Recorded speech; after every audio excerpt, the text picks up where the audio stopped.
a little bit of background to 60 No Limits. I recently turned 61, and you go online and you look for stuff that's relevant, and a lot of the messaging, the narrative, the thinking is for people that are 80. Now, hopefully I get to 80 and then I can check into those, the various Facebooks and TikToks or whatever's going.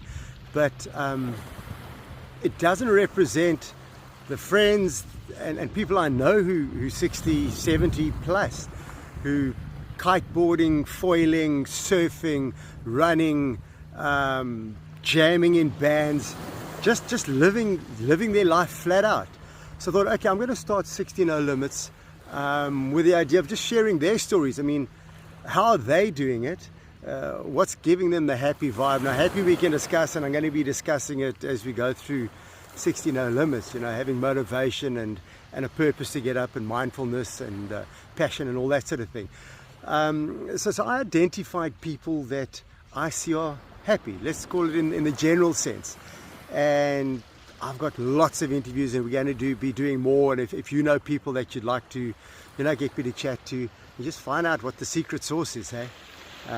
What makes them happy, and you're chatting. It's basic stuff, hey? It's super simple ways of life. You don't need big bucks or freaking, I don't know. You don't need lots of stuff.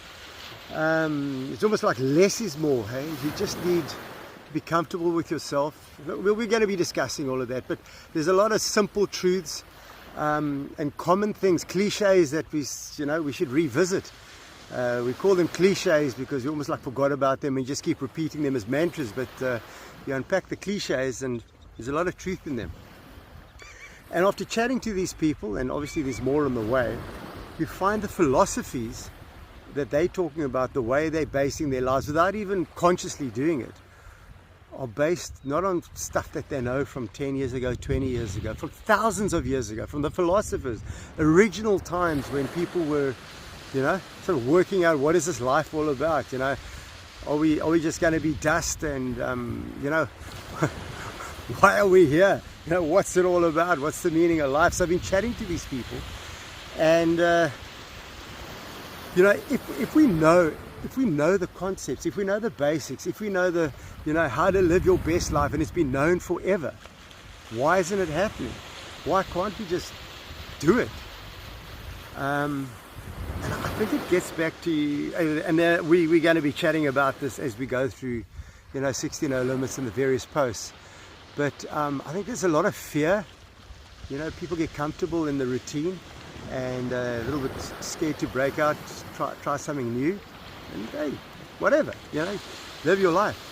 But I think a lot of it is procrastination. We'll do it in the morning, and people will go through these motivational programs and buy into it and everything, but just, won't last till the end of it, which is super sad because it's such a, so many wonderful experiences of travel, of family, of so much out there to do before we do turn into dust. So, yeah, I think what loosely I'm going to be basing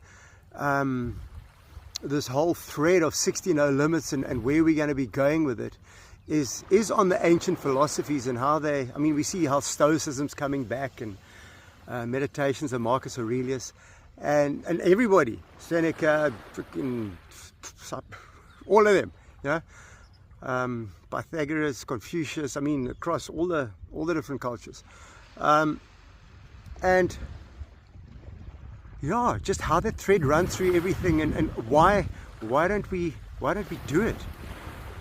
It's all of us, me too. Let's revisit the original stuff and try and just keep it simple and live our best lives. I think ultimately that's what it is. If you've got to 60 or whatever and you haven't managed to crack the code yet, there's still opportunity. There's still opportunity there.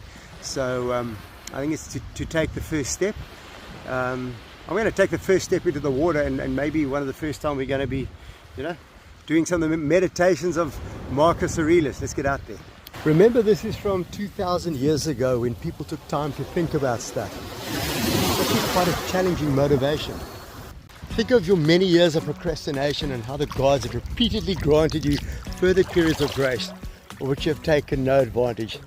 It's time now to realize the nature of the universe to which you belong, to which we belong. and of that controlling power's offspring we all are. And to understand that our time has a limit set to it.